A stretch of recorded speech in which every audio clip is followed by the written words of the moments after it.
Bien le bonjour par ici, dites-moi, ça fait super longtemps qu'on n'a pas fait vidéo What I Eat in a Day. Je suis ravie de vous retrouver dans cette vidéo, je vous fais une intro super rapide promis et après je vous lâche dans la vidéo. Je voulais vite fait vous donner quelques informations quant à la semaine que vous apprêtez de voir.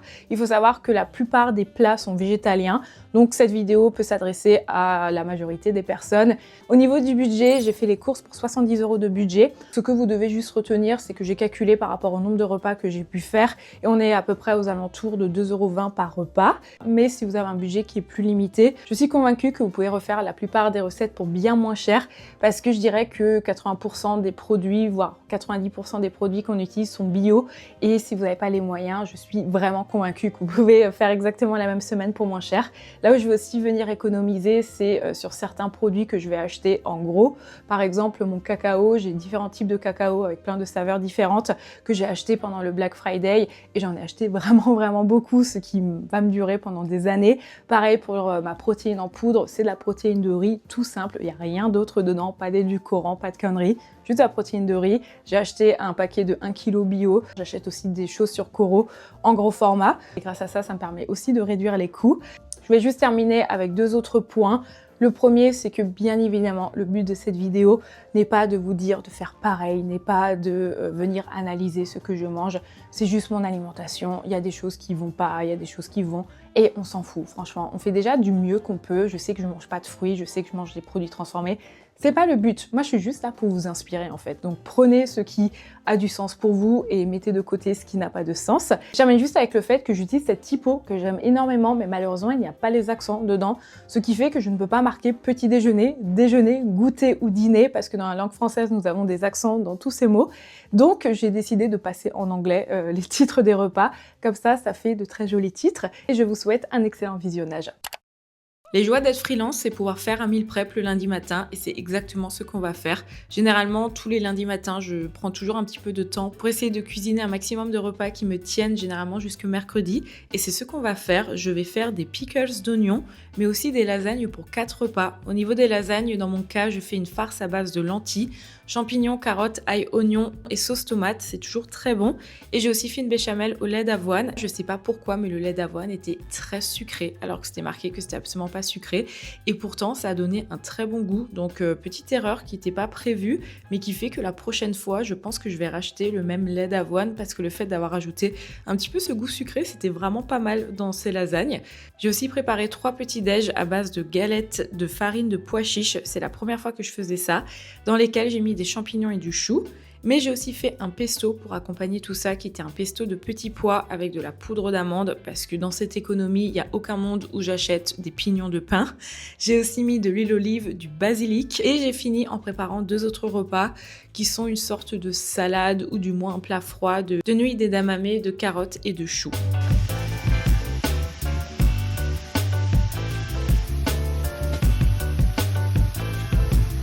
Regardez comme mon petit déjeuner est beau. Je vous avoue que ça a été une catastrophe, la recette que j'ai suivie, donc je vous la mettrai pas en barre d'infos, mais sachez que c'était absolument délicieux.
S'il y a une raison pour laquelle je meal prep, c'est vraiment pour ça. En 5 minutes, mon petit déjeuner est prêt. Il est esthétique, il est bon, il tient au ventre, franchement, que demander de plus? Un petit peu plus tard, j'ai mangé des fruits séchés avant d'aller courir. Je déteste toujours autant cette activité, mais la sensation post-run est si divine que je finis toujours par recommencer. Mais sachez que ça existe des trentenaires qui détestent courir et j'en fais partie. Et pour le déjeuner, merci les produits transformés parce que j'avais tellement la flemme et surtout j'avais pas le temps. Donc j'ai fait une soupe de ravioles et de saucisses végétales. Saucisses d'ailleurs que je trouve pas très bonnes, mais j'ai aussi mis des petits pois surgelés, du bouillon de légumes, quelques épices. J'ai rajouté de l'huile de sésame sur le dessus et vraiment en moins de 15 minutes c'était prêt et c'était très très bon.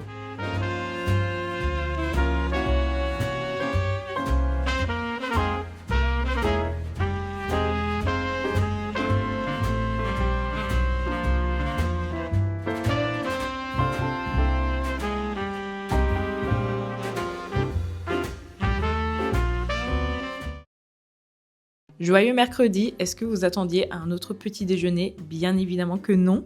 S'il y a une chose qui est merveilleuse quand on est adulte, c'est que si on a envie de manger des gaufres à midi, eh bien on peut le faire.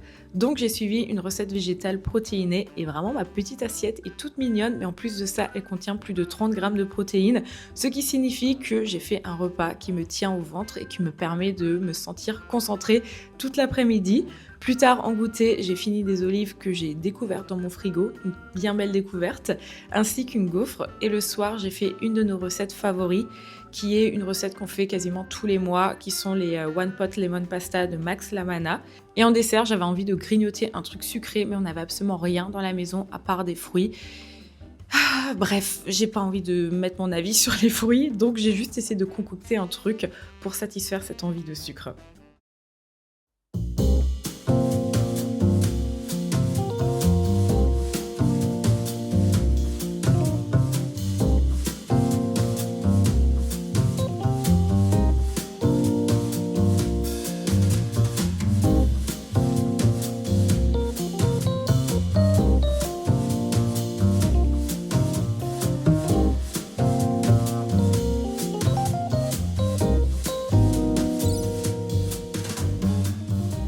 J'ai fini mon petit déj et j'ai enfin fini ces saucisses qui étaient vraiment pas bonnes. Je tiens à le dire, je sais que dans mes vidéos, il y a plein de trucs qui ont l'air vraiment très bons, mais ces saucisses, ça ne l'était vraiment pas.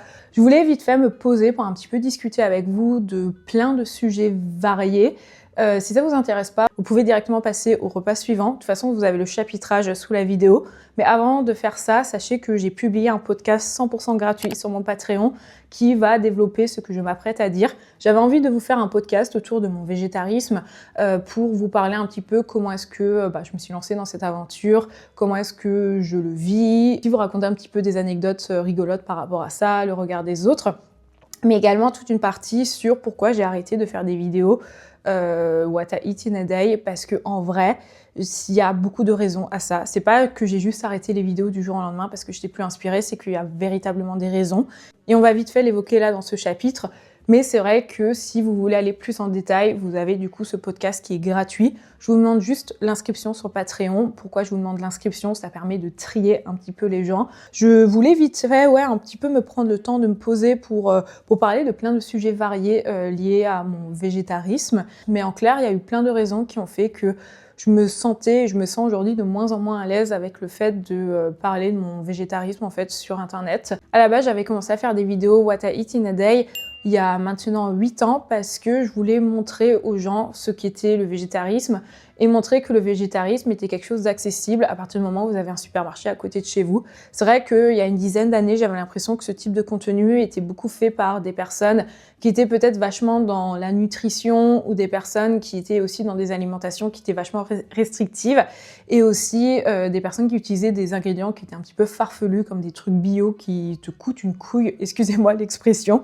Et moi, j'avais vraiment envie en fait à ce moment-là de vous montrer que en fait à partir du moment où tu as un supermarché près de chez toi, tu peux être végétarien et le végétarisme ça peut être quelque chose de très simple, t'es pas obligé de manger des baies de goji à midi et d'acheter du kombucha bio qui te coûte 80 € le litre. En fait moi c'était vraiment les raisons pour lesquelles j'avais commencé ces vidéos et je me souviens que ça avait vraiment bien pris à l'époque et en fait en déménagement en Allemagne et plus précisément à Berlin, j'évolue aujourd'hui dans un environnement où le végétarisme est la norme plus ou moins, ou du moins j'ai plus eu besoin là depuis 4 ans de venir prouver que je suis végétarienne, je sais pas si ça a du sens. En tout cas, c'est normal ici d'être végétarien. Ce qui faisait que d'un coup, j'avais un petit peu naturellement perdu, je pense, la motivation de faire des vidéos sur Internet vu que c'était plus contraignant comme c'était en France. Et ensuite, la deuxième raison, et celle-là, je la développerai vraiment beaucoup plus dans le podcast parce que j'ai pas forcément envie d'aller publiquement là-dessus. C'était tout simplement dans mon rapport à la nourriture en fait sur Internet. Faut savoir que moi, depuis toujours, la manière dont je m'alimente, ça a toujours été un sujet de discussion pour tous les gens autour de moi. Parce que je pense qu'on a grandi dans une société où on nous a appris en tant que femme à toujours se restreindre et on nous a toujours fait sous-entendre que si tu veux être une femme mince et donc une femme désirable, il faut que tu fasses des régimes, il faut que tu te restreignes à longueur de temps. Et c'est vrai que moi, dans mes vidéos, vous me voyez manger plusieurs fois et toute ma vie, j'ai eu des réflexions et j'en ai toujours encore.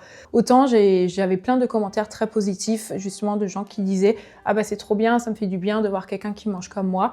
Autant, des fois, j'avais des commentaires où ça me saoulait, tu vois, de « Ah tiens, c'est quand même bizarre que tu sois aussi mince et que tu manges autant. Ah tiens, tu fais quoi comme sport pour rester mince? On s'en fout de mon poids. » Et en fait, c'est toujours ça, genre mon poids a toujours été commenté par rapport à ma quantité de nourriture. Et vraiment, j'en avais ma claque et j'en ai toujours encore ma claque. Et en faisant des vidéos forcément sur Internet où je montre ce que je mange,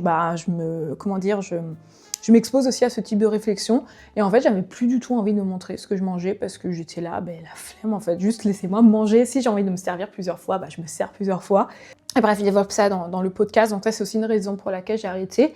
Et la troisième, c'est juste que aujourd'hui je trouve qu'il y a une vraie montée de la violence en commentaire sur ce type de contenu. Et aujourd'hui en fait je me rends compte que ce type de contenu est de plus en plus la proie de commentaires très violents de la part de masculinistes et d'incels potentiellement aussi. Et c'est vrai aussi que dans l'imaginaire collectif, la viande est associée à la virilité, à la masculinité, ce genre de choses. Et en fait, je me rends compte que lorsque tu es une femme sur Internet qui ne mange pas de viande, qui montre des recettes végétales, tu es un petit peu la proie d'hommes qui se sentent menacés par ça, je comprends pas trop.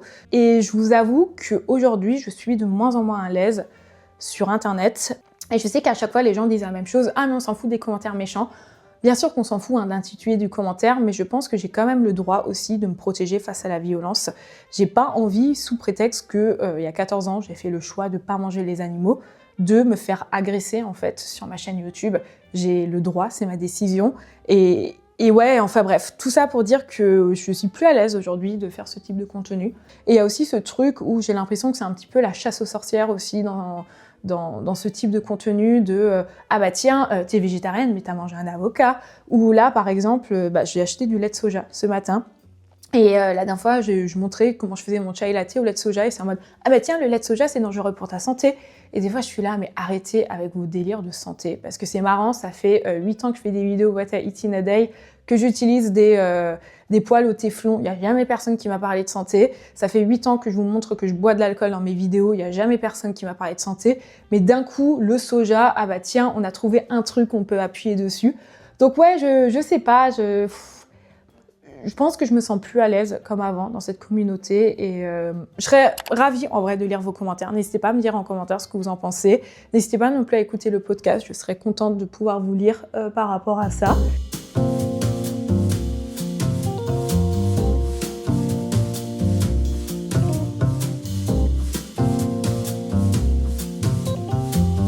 Le soir, j'ai enchaîné avec un repas délicieux qui est vraiment très simple et que je vous recommande de faire de temps en temps. J'ai fait cuire des patates douces et pendant ce temps-là, j'ai fait je sais pas si tu parles de sauce ou de farce. En tout cas, j'ai fait quelque chose à base d'oignons, d'ail, de protéines de soja texturées, de maïs, d'haricots rouges et de sauce tomate. Et je vais venir servir ça sur les patates douces avec de la crème, un avocat, des pickles et de la coriandre. On dirait pas, mais c'est vraiment très rapide à faire et franchement les gars, c'est trop délicieux. Et je crois que le soir, j'ai grignoté un truc en plus. Je sais qu'il y avait quelque chose de sucré, mais je n'arrive pas à m'en souvenir. Donc, vous n'avez pas plus d'infos à ce sujet, mais sachez qu'il y a eu quelque chose de sucré, effectivement.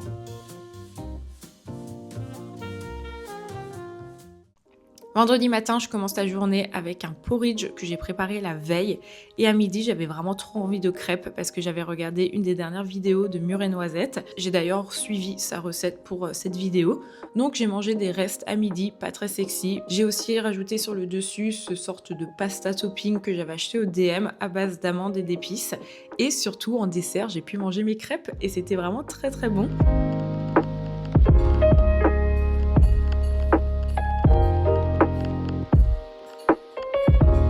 Et le soir, j'ai à nouveau fait du meal prep, cette fois-ci pour le week-end. J'ai fait un dalle de lentilles, j'ai fait des galettes trop bonnes à base de pommes de terre, poireaux et le reste de maïs. Vous me voyez pas en manger dans cette vidéo, mais généralement, on mange ça avec une crème végétale dans laquelle on met plein de citron et d'aneth et c'est vraiment super bon. Et j'ai aussi fait des petits pains pita qui étaient délicieux.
On arrive maintenant tout doucement sur la fin de semaine et sur les derniers repas. J'espère que cette vidéo vous a plu, qu'elle vous aura inspiré à végétaliser votre alimentation ou qu'il y a certaines recettes que vous avez envie de refaire. Dans tous les cas, je vous mets toutes les informations en barre d'infos si jamais ça vous intéresse par rapport aux recettes que j'ai utilisées et par rapport moi-même, mes propres recettes. Si vous voulez en savoir un petit peu plus sur mon végétarisme et aussi sur le fait de publier des vidéos autour de la nourriture sur Internet, n'hésitez pas à écouter le podcast gratuit que je vous mettrai en barre d'infos. Et sur ce, je vous souhaite une très bonne journée et je vous dis à très bientôt.